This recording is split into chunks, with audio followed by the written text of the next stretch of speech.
This story is called Caps for Sale. It's by a woman named Esphyr Slobodkina. She was born in Russia, moved as a child to China, and then when she was a young woman, she moved to the United States, became an American citizen, and is one of our truly great children's authors and illustrators. She was also someone who did sculpture and paintings and designed jewelry, and she lived into her 90s, always loving children and literature for children. The subtitle of her story, Caps for Sale, is of a peddler, some monkeys, and their monkey business. Once there was a peddler who sold caps, but he was not like an ordinary peddler carrying his wares on his back. He carried them on top of his head. First, he had on his own checked cap, then a bunch of gray caps, then a bunch of brown caps, then a bunch of blue caps, and on the very top, a bunch of red caps.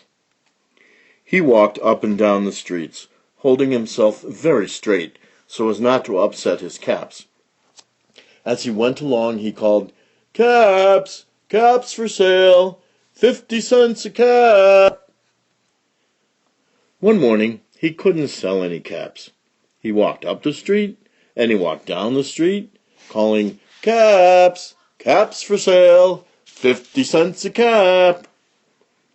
But nobody wanted any caps that morning. Nobody wanted even a red cap. He began to feel very hungry, but he had no money for lunch. I think I'll go for a walk in the country," said he. And he walked out of town, slowly, slowly, so as not to upset his caps. He walked for a long time until he came to a great big tree. "That's a nice place for rest," thought he. And he sat down, very slowly, under the tree, and leaned back little by little against the tree trunk so as not to disturb the caps on his head. Then he put up his hand to feel if they were straight, first his own checked cap, then the gray caps, then the brown caps, then the blue caps, then the red caps on the very top. They were all there. So he went to sleep.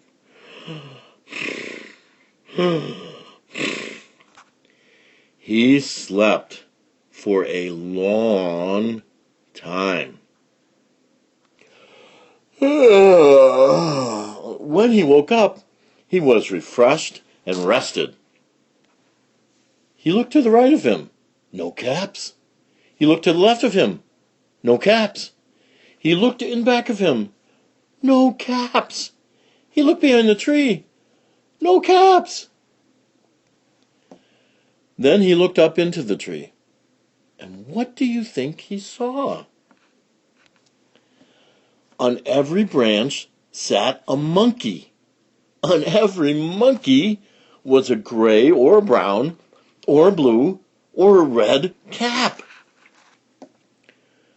The peddler looked at the monkeys. The monkeys looked at the peddler. He didn't know what to do. Finally, he spoke to them. "You monkeys, you!" he said, shaking a finger at them. "You give me back my caps!" But the monkeys only shook their fingers back at him and said,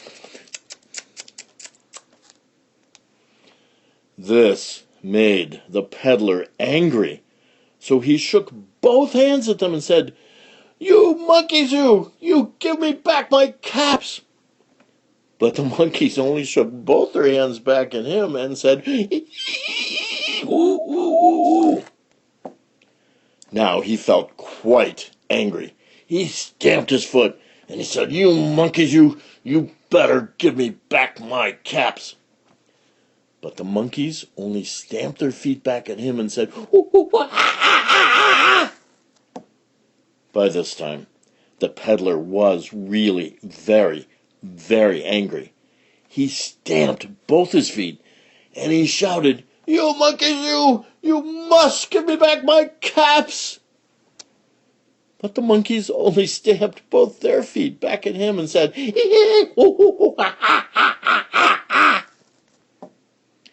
At last, he became so angry that he pulled off his own cap, threw it on the ground, and began to walk away. But then, each monkey pulled off his cap, and all the gray caps, and all the brown caps, and all the blue caps, and all the red caps came flying down out of the tree.